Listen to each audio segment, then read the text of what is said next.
আসসালামু আলাইকুম ভিউয়ার্স, আশা করি সবাই ভালো আছেন, সুস্থ আছেন। প্যান্টাম প্রিন্টার যারা ইউজ করেন তারা এই এররের সম্মুখীন হয়নি এমন ইউজার খুঁজে পাওয়া যাবে না। এইটা হঠাৎ করেই চলে আসে।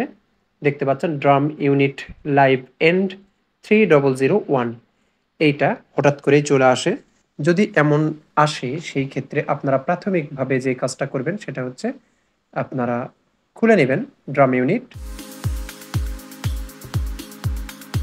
আমরা এখন নতুন একটি ড্রাম লাগাবো এই টোনারটাতে।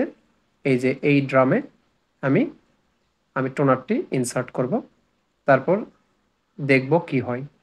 আমাদের মূলত প্রিন্টারের সমস্যা নাকি ড্রামের সমস্যা, অনেকেই এইটা নিয়ে খুব বিড়ম্বনার শিকার হয়। যারা জানে না তাদের জন্য মূলত এই বিড়ম্বনাটা। তো আজকে ক্লিয়ার হয়ে যাবে এই ভিডিওটি আপনারা দেখার পরে যে আসলে সমস্যা কোথায়। এই যে এটা আমার নতুন ড্রাম এবং টোনার পূর্বেরটা।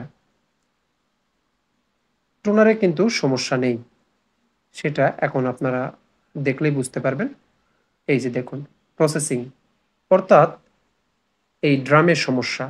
ড্রামের সমস্যা বলতে এখানে যেটা হচ্ছে সেটা ড্রামের একটা লাইফ টাইম থাকে, সেটা হচ্ছে 12,000 পেজ পর্যন্ত।